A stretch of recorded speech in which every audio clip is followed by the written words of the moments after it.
Gusto mo?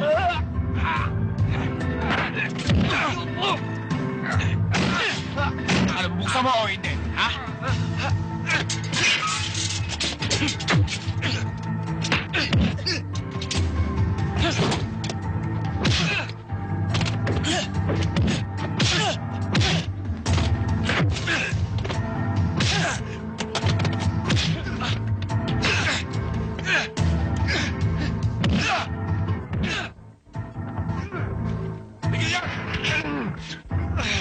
Di ba kayo titigil?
Ipinangangako ko sa iyo, Mayor, natutulungan kita sa darating na eleksyon dahil sa nagawa mong kabutihan sa aming mga Muslim sa Barangay Turingan. Totoo po yun, Mayor. Wala po akong inahangad kundi ang kabutihan ng mga taong aking nasasakupan. Ano Mama? itong ginawa mo, Jake? Bakit ibinenta mo raw ang 5 hektarya ng ating bukuhan? At nabalitaan ko na ipinatalo mo daw lahat sa sugal. Nagmonte ka, nagsabong. At kung tumaya ka raw, akala mo ikaw nagmay-ari ng bayang ito ng Malintang. Ablan, sir, pakikuha mo ngayong kotse ni Mama at Papa sa parking lot. At handa mo sa labas. Yes, Mama, Papa, meron akong bisita kung pwedeng sabayan natin ito pag-usapan. Kaya may bisita ka kay wala akong pakialam. Ang importante na sabi ko ang gusto kong sabihin.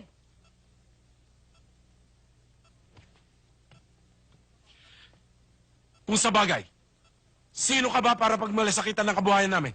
Isa ka lang ampon. Ang kwartang nilustay ko para maging mayor ka sa bayang ito ay sobra-sobra pa para paglingkuran mo kami. Pero ano ginawa mo sa amin? Kaya ngayon din ay pupunta ako ng Cotabato. Tatawag ako sa Amerika para pabalikin ko dito si Aba.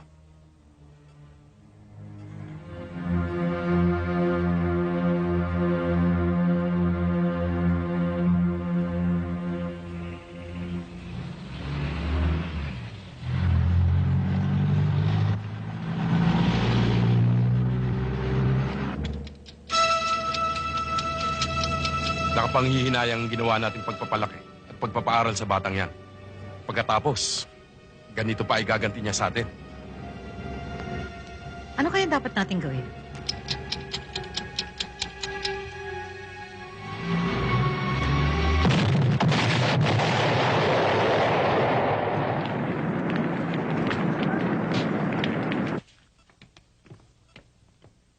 Sir, hinahanap po kayo ni Mr. Castillo. Sabihin mo na lang, tawagan ako kung may kailangan, ha? Yes, sir. Sir, Bahala ka na. ang papat mama mo. Sumabog ang sasakyan nila. Ha?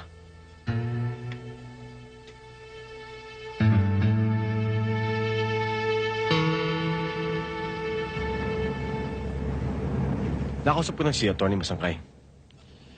Dala-dala niyang huling testamento na pinagawa sa kanya ng mama at papa.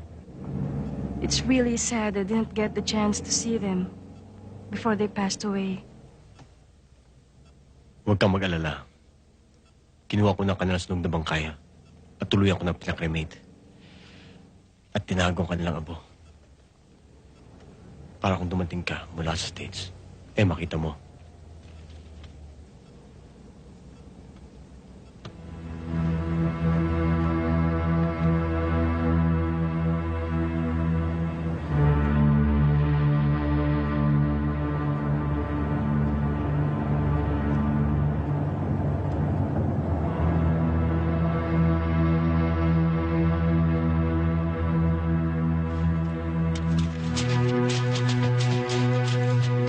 Mayor, mga rebelde. Unahan natin. Huwag. Ako makipag-usap.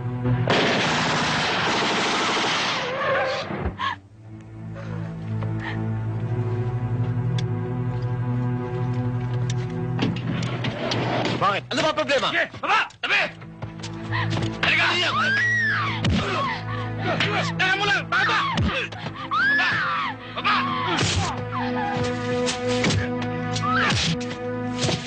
Teka, bakit ako? Ako ang mayor ng Malintang! Tama na yan! Dali na yan!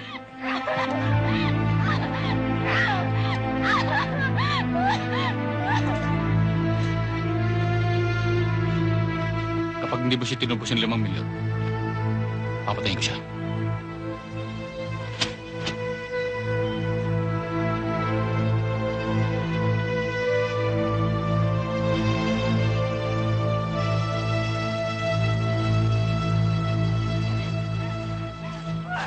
Taking me!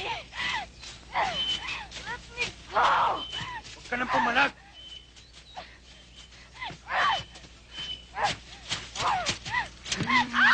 Hamil! Hamil! Hindi natin dinukot yan para gahasain. Pera ang kailangan natin. Ang ganda-ganda, oh. Tingnan mo naman.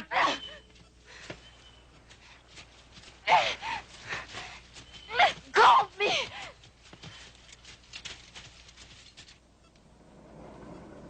Pinapapirmahan po ni Mrs. Ramirez yung permit niya para sa pinagagawa niyang supermarket.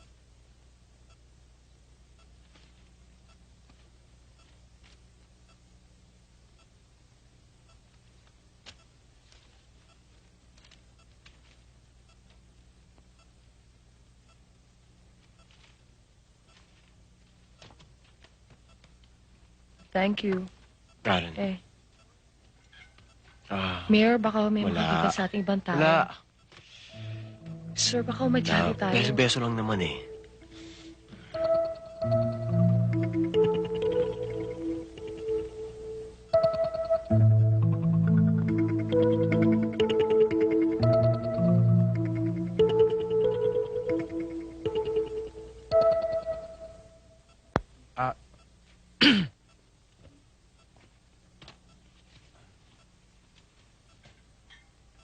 Excuse me po, sir.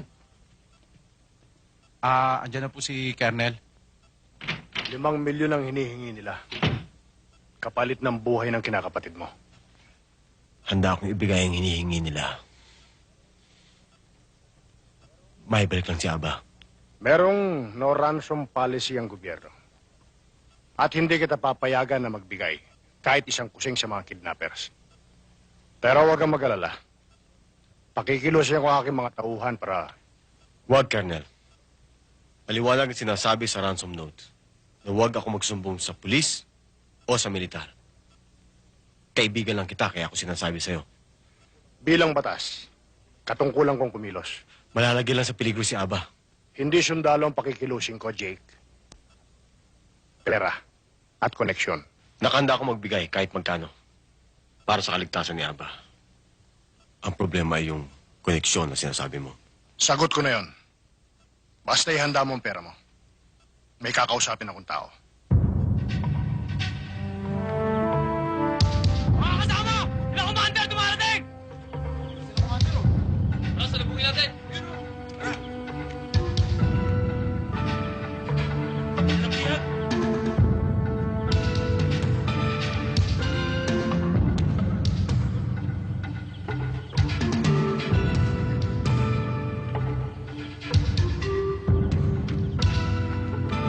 Sige na!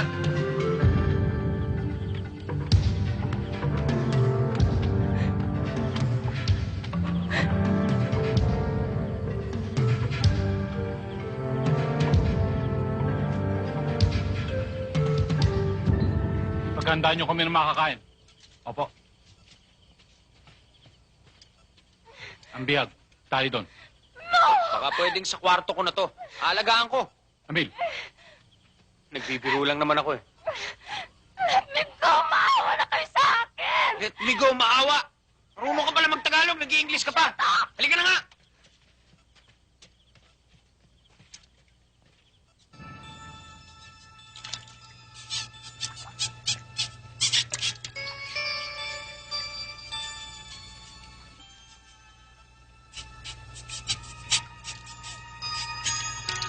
Jacob! Pinatatawag ka ni Colonel. Hindi dapat makalabas dito yan, Padre. Tambak ang kaso niyan. Pagtakpan mo na, kumpadre. Alam mo naman, pinakikinabangan natin ang taong yan.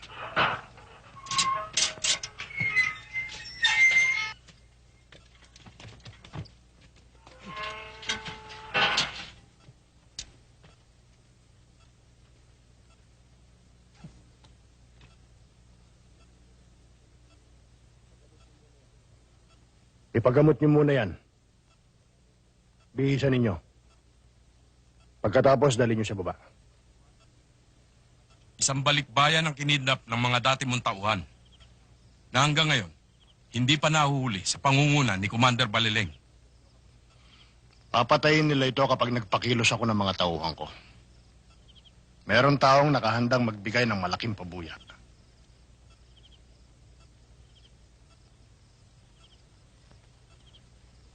Ayoko na, sir. Ayoko na magpagamit sa mga militar. Naiintindihan kita, Jacob. Pero noon, under pressure ang military.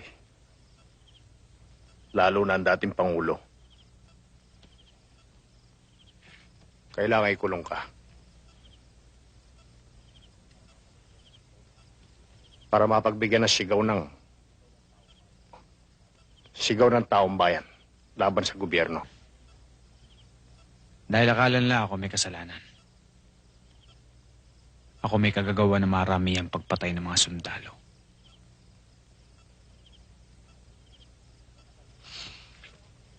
Matagal na yon, Jacob. Pero hanggang ngayon narito pa rin ako. Ako nagbabayad ng kasalanan ng iba. Hindi na ngayon. Kaya ako naparito. Kung papayag ka. Hindi lamang tatanggap ka ng malaking halaga. Magkakaroon ka pa ng kalayaan. Burado lahat ang kaso mo. Burado lahat ang records mo. Kaya kong gawa ng paraan na mabigyan ka ng absolute pardon. Ayaw mo ba nun?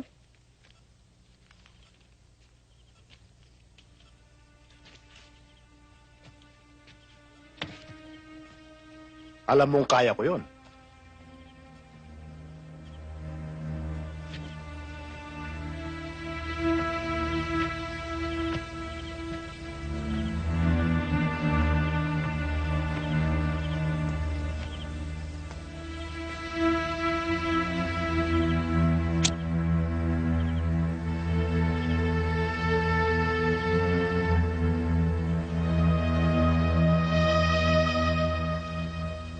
Ang ganda, no?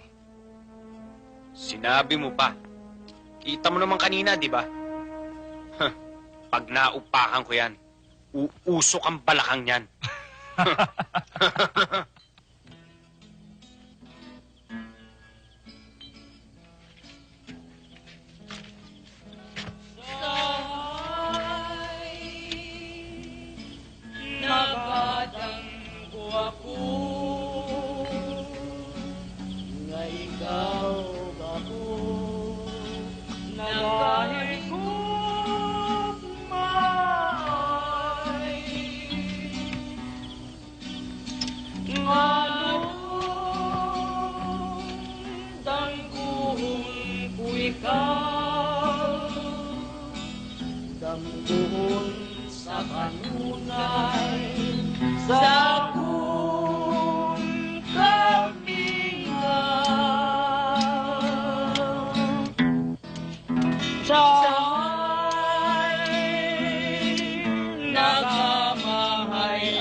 Matagal mo nang hindi napapakain ng dasal yan. Kahit nasa loob ako ng kulungan, nagdadasal ako. Hindi ba basta patang ginawa nila sa'yo minsan? Hindi masamang magbaka sakali.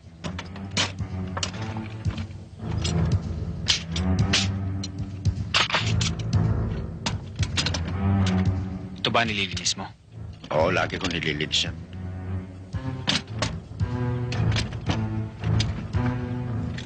Puno ba to? Punong-puno yan. Walang labis, walang kulang. Ako, pwede ba huwag mo na ituloy yung binabalak mo? Natatakot ako sa mangyayari sa iyo eh. Ako, Kung mamamatay ako, noon pa. Nakasagot na ako. Hindi na ako pwedeng umurong.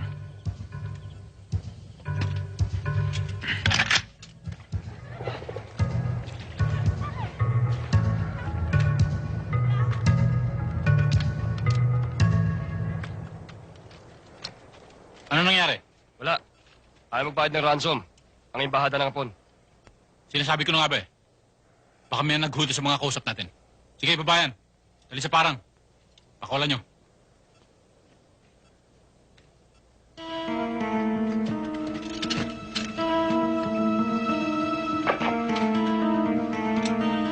Please! Don't kill me! Don't kill me! I have a family in Japan! Don't kill me!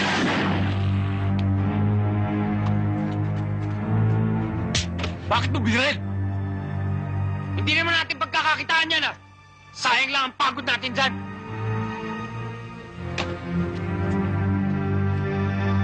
Oh, baba niyo yung bangkay. Tapon sa ilog at ipakain sa isda. Kapag hindi binigay ng kinakapatid mo, ang hinihingi namin ransom, matutulog tron. No, please.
Kapag naayos na lahat ng problema, bibiling ko lahat ng gusto mo. Baka binobola mo lang ako. Dadalhin ba naman kita dito kung bubulahin lang kita?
Give the money within 24 hours or they're going to kill me.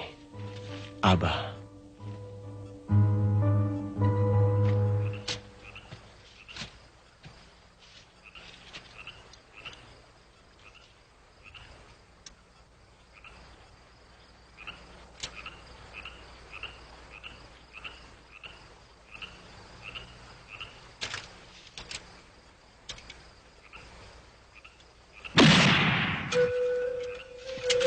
Malapit lang yun, ah. Baka nasundan kayo ng militar kanina. Hindi, Commander. Emil, puntahan nyo. Oo. Tara!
Ayun, may siga. Wala naman tao eh. Meron yun. Mapipistay siya ng bala.